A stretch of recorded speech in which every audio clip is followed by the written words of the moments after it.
మానవాభ్యుదయం కోరి ప్రగతి కోసం పరితపించి అవమానాలను ఆకలిదప్పులను లెక్క చేయకుండా ఎందరో శాస్త్రవేత్తలు విజ్ఞానమయ ప్రపంచాన్ని ఆవిష్కరించి చిరస్మరణీయులయ్యారు.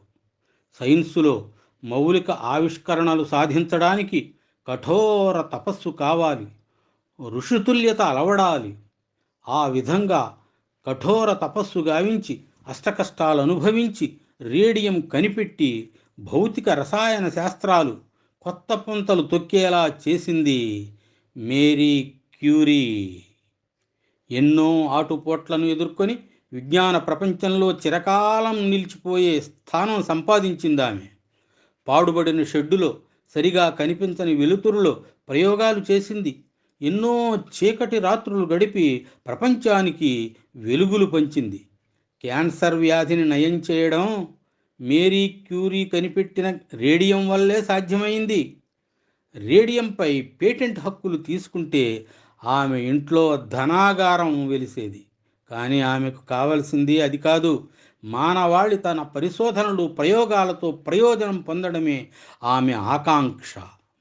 నోబెల్ బహుమతిని 2 సార్లు అందుకున్న అరుదైన మహిళ మేరీ క్యూరీ. మొట్టమొదట నోబెల్ పురస్కారం పొందిన మహిళ కూడా మేరీ క్యూరీనే. తన కృషికి గుర్తింపు వచ్చి పేరు ప్రతిష్టలు లభించిన తరువాత కీర్తి అనే మత్తులో పడి వ్యక్తిత్వాన్ని కోల్పోని మహామనీషుల్లో క్యూరీ ఒకరు అని ఆల్బర్ట్ ఐన్స్టీన్ వ్యాఖ్యానించాడు. ఇంతటి పేరు ప్రఖ్యాతులు ఆర్జించిన మేరీ క్యూరీ 1867 సంవత్సరం నవంబర్ 7వ తారీఖున పోలెండ్లోని వార్సా పట్టణంలో వ్లాడిస్లావ్ స్క్లోడోస్కీ, బ్రోనిస్లావా బొగుస్కా అనే పుణ్య దంపతులకు జన్మించింది. తండ్రి గణిత భౌతిక శాస్త్రాల్లో ఉపాధ్యాయుడు. కూడబెట్టిన డబ్బుని మదుపుగా పెట్టిన సంస్థ దివాళా తీయడంతో కుటుంబం ఆర్థిక పరిస్థితికి దిగజారింది. మేరీకి 10 ఏళ్ల వయసులోనే తల్లి చనిపోవడం ఆమెను బాధించింది. తర్వాత ఆమె చదువుపై దృష్టి పెట్టి స్కూల్లో అన్నింటిలో ప్రథమ స్థానం సంపాదించింది. ఆనాడు పోలెండ్లో బాలికలను స్కూలు స్థాయి దాటి చదవనిచ్చేవారు కాదు. పై చదువులు చదవాలంటే విదేశాలకు వెళ్లాల్సిందే. తండ్రి రిటైర్ అవడంతో కుటుంబ ఆర్థిక పరిస్థితి మరీ దిగజారింది. మేరీ, ఆమె అక్క బ్రోనియా పై చదువుల కోసం పక్కనున్న ఫ్రాన్స్ దేశంలోని ప్యారిస్ వెళ్లాలంటే ఆర్థిక సమస్యలు ఎదురయ్యాయి. అక్కా చెల్లెళ్లలో ఒకరు ఉద్యోగం చేస్తుంటే మరొకరు చదువు కొనసాగించాలనే నిశ్చయానికి వచ్చారు. అక్క బ్రోనియా యూనివర్సిటీలో మెడిసిన్ చేస్తుంటే చెల్లెలు మేరీ ఒక సంపన్న కుటుంబంలో సంరక్షకురాలిగా చేరింది. ఆ కుటుంబ యజమాని కొడుకు మేరీని ప్రేమించాడు. మేరీ కూడా అతని ప్రేమను పొందాలనుకుంది. తమ దగ్గర పనిచేసే అమ్మాయితో పెళ్ళి ఏంటని అతని తల్లిదండ్రులు వారి ప్రేమను నిరాకరించారు. దాంతో నిరాశ నిస్పృహలకు లోనై ఆత్మహత్య చేసుకోవాలనుకున్న మేరీ తర్వాత ఆ బాధ నుండి బయటపడి టీచర్గా చేరింది. కూడబెట్టిన సొమ్ముతో సోదరి వైద్య విద్యను పూర్తి చేయించింది. 23వ ఏట ప్యారిస్లోని సోర్బోన్ యూనివర్సిటీలో పై చదువులకు చేరింది మేరీ. అక్కడ ఎన్నో కష్టాలు పడింది. ఒక బ్రెడ్ ముక్క, ఒక కప్పు టీతో ఎన్నో రోజులు కడుపు నింపుకుందామే. కొన్ని రోజులు పస్తులుండేది. నివాసం చూస్తే అటకలా ఉండే రేకుల షెడ్డు.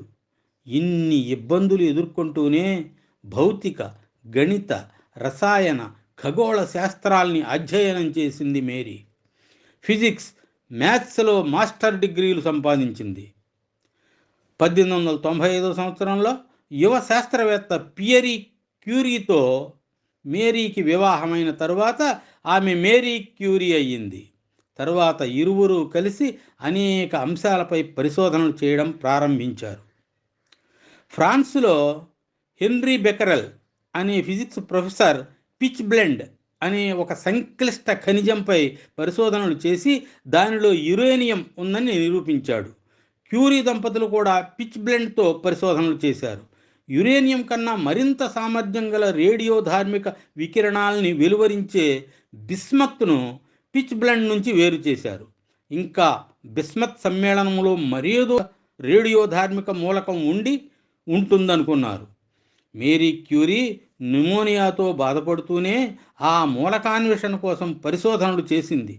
అలా వచ్చిన మూలకాన్ని తన మాతృదేశం పోలాండ్ పేరిట పొలోనియం అని పేరు పెట్టింది. పొలోనియం ఆవిష్కరణతో మేరీ తృప్తి పడలేదు.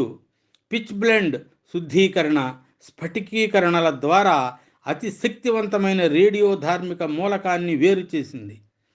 అదే మనకు ఆమె అందించిన అపూర్వ వరం రేడియం. ఈ రేడియం వికిరణాలు హానికరమైన క్రిమికీటకాలను చంపడమే కాకుండా చర్మ వ్యాధులు, క్యాన్సర్ వ్యాధి నివారణకు ఉపయోగపడతాయి.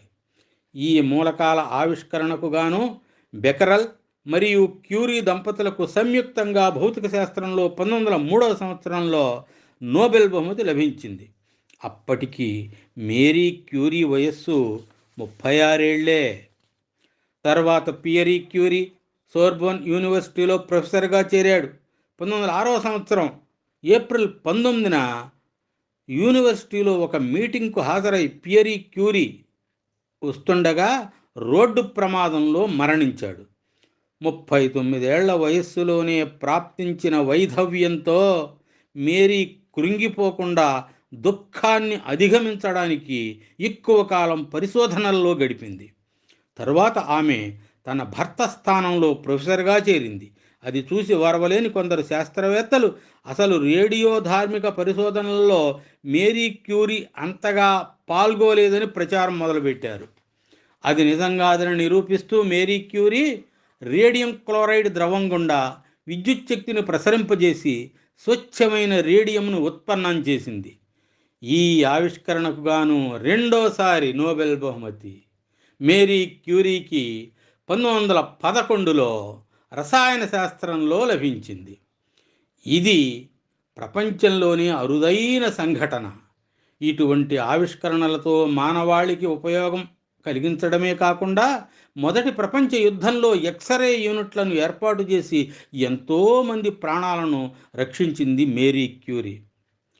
రేడియంతో పరిశోధన చాలా ప్రమాదం అని తెలిసి కూడా 7 ఏళ్ల పాటు రేడియంపై పరిశోధనలు చేయడంతో రేడియో ధార్మికత శరీర భాగాలకు సోకి 1934 సంవత్సరం జూలై 4వ తారీఖున మేరీ క్యూరీ కన్నుమూసింది. ఆమె నోటు పుస్తకాలు ఇప్పటికీ రేడియో యాక్టివ్గానే ఉన్నాయట. పరిశోధన సమయంలో వెలువడిన రేడియో ధార్మికత ఆమె ప్రాణాలను బలిగొనడంతో పాటు ఆమె వాడిన వస్తువులన్నింటి మీద పడింది. ప్రస్తుతం లెడ్ బాక్సుల్లో దాచిన ఆమె పుస్తకాల మీది అణుధార్మికత మరో 1500 ఏళ్ల వరకు ఉంటుందట. ఏమైనా కఠోర తపస్సుతో ప్రాణాల్ని పణంగా పెట్టి ఆమె కనిపెట్టిన అణుధార్మికత ఇప్పుడు ఎంతో ప్రాధాన్యం సంతరించుకుంది.